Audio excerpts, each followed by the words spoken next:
Heroscape, Age of Annihilation. After 12 years, the game is coming back, or hopefully coming back. What we can see here is that the fans have been so interested in the game that Hasbro gave it another shot and now started a crowdfunding campaign. It's a bit unfortunate they open up with such a kid's toy looking picture instead of bringing like the more mature vibe to Heroscape that it should have. Obviously it's different from the game 12 years ago because the miniatures are unpainted. I understand that painting the miniatures is not possible anymore in today's day and age, as we can't benefit from the cheap labor in other countries to that degree anymore. Obviously the world has become more flat, and therefore you don't have this huge geo arbitrage anymore that you can produce in other countries for a few cents. You have to basically make compromises, and they made a compromise in not painting the figures but going really nice in the detail of it. I just move like the picture here. We can see here that they put a lot of effort in the detail of the figures and in sculpting them in VR, and there's a lot of work going to that. This is probably a better invested money than in trying to set up a painting factory or something like that. I'm pretty sure in the past there were some painting sweatshops as well. So SDG alignment was a bit lacking for sure when the game was produced at the beginning. Now the world has become more aware and also the consumer is becoming more aware, so this wouldn't be an option anyway. You can see that lead designers are involved, Craig Furness is involved, and also the other people from Avalon Hill are very experienced. You can basically see that the characters are very diverse. I think this is something important, because in many games you have characters that are very similar and you're just like, okay, that's pretty boring, right? But each game you would play here, you would get a different vibe. For example, you get like this Polar Express vibe with armored bears, and then you get the vibe like giant aliens, alien insects, like a bit more of a space vibe. Then you also get like the Narnia vibe a bit out of it, because you get like speaking animals, like little beavers.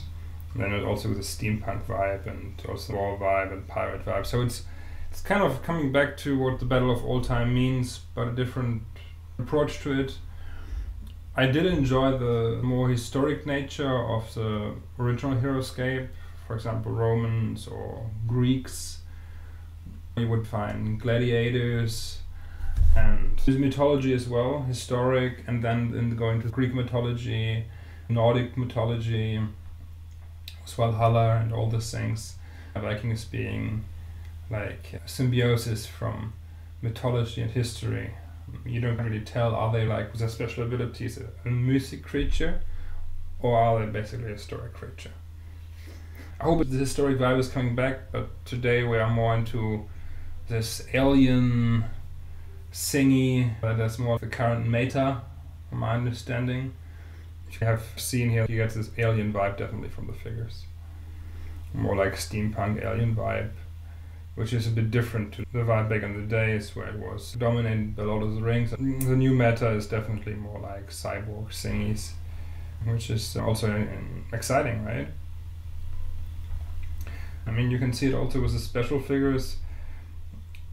It's very interesting because those figures are limited to a set, so if you would go ahead and back this campaign, and I think we're nearly at 3,000 here, 20 days left, not half yet, but one has to stay confident that such great projects will also get funded. I mean, it's obviously a bit difficult at this price point, but the reality of production cost is just that high, and to get a project starting is a bit harsh these times, especially if it has been out of printer for such a long time. It's a bit hard to get it back because of the machinery and the setup cost. That is why the high price point is there. What they could have done here is they could have included some of the original characters in the set, which are now just included in the stretch goals. I will just go down here just to show them off. A lot of pictures here as well. I mean, you can go on the website and look them up in detail. Put a link down in the description. You have the classic characters included in the stretch goals. And the problem with that is that those have been included in both master sets before. Rise of the Valkyrie and Swarm of the Marrow in different versions. And now you have the third version of them. With Sergeant Drake, obviously, then you have Sonlan, then you have Major Q11, one version later, obviously. Then you have Shiori, and you have Raylan converted to the dark side by a dark amulet. Those should have been included in the base set, which would have made it so much more attractive to buy the game. You don't really want to have everything renewed, and I don't think the fan base really wanted to have everything renewed. Just a new version of their beloved game. What Avalon Hill has been doing is they have been changing too many things already. This is why the problem also occurs with the backing. Too many changes to what kind of characters are included. Let's go to the main picture here. Maybe I can just go through the characters real quick. What you can see is not that you really have like marrows anymore or any faction like orcs or any new faction, but it's very mixed now. You have a lot of new stuff. New is good, but it's a bit detached from what it was before. Also, the dragon here is probably not really in line with what you would expect. Heroscape was really based around those dragons, and we are still missing 2 dragons. You were missing the dragon from Valkyrie and Aquila. I mean, maybe that is the version of an Aquila dragon. I don't think so. I think it's like Uller, what they're doing. So it feels like the green is the Uller one. There are 2 main factions that miss a dragon, and you get here something else on a dragon, which is not 100% in line with what Heroscape did in the past. So a bit more of sticking to what has been done in the past and a bit less of, oh, you want to reinvent the wheel, would have definitely helped get this off the ground, because some fans just miss particular pieces. I think the Aquila dragon has been replaced by a D&D miniature, which is not really fitting. Looks out of place. So doing an Aquila dragon that is kind of in line with what Aquila is about would have really helped. Also, in my opinion, they should have painted a few miniatures. So for example, they should have included the main miniatures, Sergeant Drake, Sonlan, Major Q11, and painted those as an exclusive. Like, okay, we don't include exclusive characters you can just get when you buy this one game, but you basically would get them painted, which would be the exclusive feature. And then you get the painted one, so it's not like, oh, you're really missing out if you don't buy the set, but it's more like, oh, you get something extra, right? You get something more, and the more is a paint job. At least for those central version 3 characters should have been included in all of them. You have a good representation of how the meta is changing too much and is too detached from what has been there in the past. Probably the characters are also bigger. I read that they would be a bit bigger than usual characters, so fitting the dwarves to the axe grinders, for example, will be a bit tricky because the dwarf is bigger and in size, so I'm not sure if they still pull it through or it's not the case. If you have a marrow or a dwarf, which at least is the same size as the other marrow, as other dwarves. Also, like, no historic character yet. I mean, they said they have a lot in the planning, a lot of things coming out in the future that will cater to the requests of people from the community. For example, that penguin with machine gun, that's probably something that would be in line with what the community wants. But personally, I would have loved to see more historic characters, and I'm a bit disappointed by having them not being included in the new master set. I mean, that said, they've been very creative. The characters are beautiful. I'm not that good at painting, but I think if I try hard, I will be able to get them the same quality as the Heroscape miniatures. Maybe you can also give them to like a commissioned painter, which does not improve the pricing of the overall thing, but it definitely makes it more likely to match them to normal Heroscape characters. I think it's all about getting this match from new characters to old characters, because a lot of people who are probably interested in that also have some Heroscape already. I think most people that are interested in buying it, obviously people that have some Heroscape, for example a master set and like one expansion, but they would really love to get more in the game, and they cannot at this point in time because the product has increased in price due to the availability of pre-painted miniatures to that price point that has been in the past. Producing painted miniatures in that quality today is the tenfold in price, and that's reflected in what the products currently trade for. So there has been inflation and also the inability to leverage cheap labor, and this is one of the things why you can't really have what has been there in the past. If you really want to have some professionally painted in line what Heroscape is, you probably have to go the route of either investing time yourself and becoming a better painter, or giving them to a commissioned painter. But then also one of the main things I don't understand, why do they include so many different factions? It feels like the price point could have been lower. I understand that if you sell more, you can offer it as a cheaper price and get more into the product. But maybe they could have just limited it to like 2 factions that are battling it out, instead of including so many miniatures which are all unpainted. This is so much work to paint all these figures, and it's not, for somebody who's not really into painting and the hobby is already playing a game and not taking on another hobby that is painting the miniatures, it is expensive to get them painted.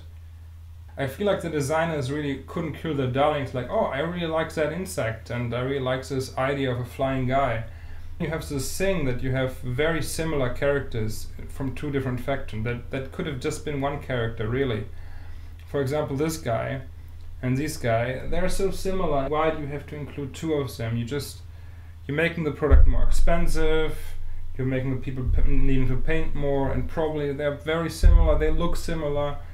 And also you have this guy and then you have this guy, right? Why do you need to include 2 of those guys that look so similar? I don't know. Less heroes, more unique squads. There are too many heroes again. It just feels like a one-on-one hero game where you don't really have this army nature. This is a problem because Heroscape lives from being able to have like 1 to 4 heroes or 1 to 3 heroes and then a consistent army that synergizes. There's a saying, too many chefs boil the soup, or also too many chiefs and too few soldiers. And I think that's the same thing I see here. Like everybody's a chief or everybody's like a special guy. There's not enough base soldiers. I mean, chess has done it so well a long time ago, thousands of years ago. In chess, they've done the right proportion, right? They have a row of pawns, then you have their special characters behind that rows. But the proportion is 50-50. And then you have some characters that are more special than others, right? You would say, okay, who is really like a unique hero? Then you would say, oh, it's the king and the queen, these are unique heroes. Then you have like the unique squads, it would be like the bishop and the horses, or the knights, the towers. And then you have the pawns, or the common squad. The same percentage proportion should have really been accounted for, because this is what makes a great game historically. And why do you change it so much up and you're just like, oh, let's go for 90% heroes? Obviously the old Heroscape has been squad based because you have so many common squad that you can just multiply and they act as a pawns, and it actually works very similar to the dynamic that chess works. Of course you can go all unique hero army if you want to be a bit crazy, but I think it just goes back to the idea of, oh, let's just mix in hero because it's called Heroscape and not Squadscape. But heroes should be supporting the main army. What I see here is basically there's not enough army and there are too many individuals and are just too special. That is a bit of a problem. And I mean, the last thing I would like to discuss, I mean, is obviously one of the most important points, is the price point and the backing. I think all these factors that I mentioned lead to the backing being relatively low to what is expected. I mean, I hope that it catches up. Logistics is one problem. You have different prices in different geographies. You don't really cater to Australia yet. you cater to Europe at a higher price point, you cater to the US at a already high price point. The decisions here are difficult to understand, why they have gone for that price point and so much stuff. You just get so much in this master set. The question is, why would you need so much stuff if the main audience that buys it are people who already have some Heroscape? You need to get some new faction that actually add to the old ones, and not just everything. I would have preferred to have it like $150, but then a lot less stuff, maybe just the things that are really adding to the game, like the palm trees, the ruins. Like, wow, okay, palm trees are nothing new, but they're something that really changed the game and that every player should have access to, because they're really fundamental to the game. To get +1 defense standing next to them, so they really changed the game. Plus the new ones also block line of sight, obviously. Then you have the ruin that are stackable, a super nice, interesting concept, will add a lot to the strategy of Heroscape. Very interesting, very good. The ruins, the palm trees, they should really be the center of the terrain. And then include a few of those scenario things. There's too much terrain. If you compare it to, I think the Master Set 3, right? It didn't have a lot of terrain, and so they could drop the price like that. So this is how they put the terrain together. This is a good example of how it works. But then again here, why do you have to build to so many levels? I mean, in today's day and age, do you really need so much terrain? Why can't they just be a bit more innovative here, right? Less terrain, like place like a gaming mat below that as terrain level 0, and then you can put on some terrain pieces on that. I mean, not like Magic the Gathering Heroscape version where you have like 3 terrain places you can count, but a bit more like, okay, we include maybe a silicon mat as a baseline, or we sell it separately, could also be the case. And then you have some terrain that you can build on that, then you directly on level 2, so you include height. Or you would just include like half of the terrain, and then you can also buy a second master set if you want to. But yeah, I mean, it looks like a lot of terrain, especially if you already have a master set. You're just like, okay, what do we do with even more terrain, like base terrain? Because the table is only so big, at least my friend group. You don't play like this giant scenarios, you just play something that can be contained to a table. The setup time is not improved by that. So what really improves it are the ruins, are the jungle trees. Those are the things that are really adding value. And not having too many terrain pieces for somebody who already owns some terrain. It's a bit difficult to say, do players that actually already have like 1 or 2 master sets or 3 master sets, something like that, do they need more terrain? I mean, the master set is still something that is broadly available, so I mean, it could also be a terrain set afterwards. I think it's still worth backing with the energy that there will be more to come. There will be more good things to come out of this. I think I've seen a lot of conceptual art, a lot of great terrain pieces that are in the making, that are potentially being made. So it's a wonderful opportunity to revive a wonderful game, even though it is a steep price point and many people would have loved to be more selective what they need. But that said, it's definitely worth backing to actually get Heroscape back and also make it cheaper. Because when it's back, the machines are running, then the expansion will be cheaper than what is currently available. And if there are new players who would like to get in the game, new players need to buy a lot of stuff in order to be able to play it in a weekly or bi-weekly board game meeting, then this is a great thing to do. So for example, if you recommend it to friends, then they can really like benefit from this new version. The old stuff is just not available that much anymore. So being able to offer it as a cheaper price point is important. Especially offering common squads at a cheaper price point. One last thing that I think is super interesting is the Valkyrie generals. Until now we have seen some Valkyrie heroes, but we have not really seen enough presence of Valkyrie, and I think this will definitely be interesting to see some mighty Valkyries fighting it out and influencing the army just like flag bearers before. This is a great addition to this game, and yeah, really looking forward to playing it.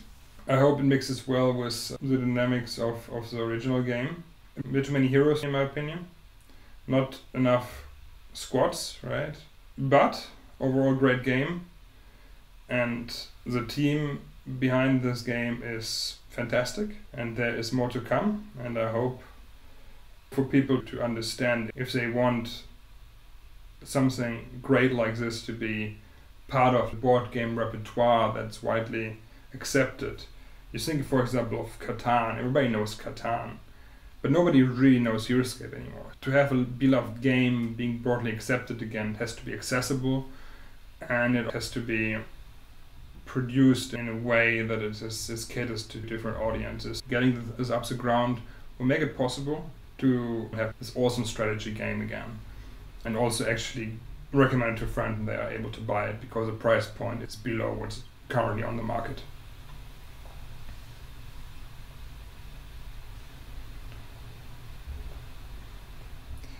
One last thing I would like to say is, like, it's unbelievable how much detail there is in the characters. It's really wonderful how much love there is in this game. And you can really see it's not like people are just to do something, but they're really invested in making the things as detailed as possible and kind of trying to make up for the unpainted design that they have to go with. So yeah, super excited to what is to come, and I hope that maybe if it reaches like 6,000 by the last game of funding, they will extend it another month so you can get like 8,000 and it actually gets funded. Because they have been in planning and conceptualizing and prototyping and piloting this since 18 months. This is 1.5 years. I would really love to see this actually happening. I actually can't wait to be just like going to friends like, oh, did you hear about that? You can actually get it for hopefully like then $150. A master set, right? Then you talk to people, it's like, okay, $150, I could actually do that. Investing in something they don't know, investing in uncertainty. I mean, you can also say like to a friend, oh, it's a great game, but it's like, okay, how much do I pay for something that I don't know that I'm gonna love and don't know how much time it gets on the table? Say $150 is probably as a barrier of what people would invest just to try something out. At least from my circle of friends. So when I talk to my friends, it's like, okay, it's $250, or my friends in Europe saying, okay, it's 300 euros. They're just like, yeah, maybe not. And this is a problem, right? So even though they have been in touch with the game like a few times when we played it together, they're not that invested, and they was like, okay, I would like it for my collection, to get it out when, like, to expand on the one master that I already have, but then they wouldn't like really go for $250 with just $150, which is like, okay, I support it, I like it, when it comes out, I have it. But then for investing so much money and then not knowing if they actually love it enough to bring it out so many times, it's just like hard to convince people to sit down for such a long time, especially with the terrain setup. I think that puts it in perspective of what has been done until now. I hope that there's a bit more marketing and at least it reaches a minimum so the market has access to this great game, and when the next master is coming out that actually comes at a price point of $150 or something, then I think it will get broad adoption. And it will also outpace other similar games. It is terrain-based, hex-based, it's not like measuring some weird distances, it's not measuring area of effect or some crazy thing. It's simple enough that you can actually bring it out on a weekend night and people get into it. And then you can also maybe play a second other game on the evening. So it's something like, oh, bring that game out, pack it back in. It doesn't take a huge lot of reading to be actually able to play it off the bat. but you have this complexity that you can actually invest that reading and be better at it. I think keeping it kind of attached to what chess is, but evolving is important.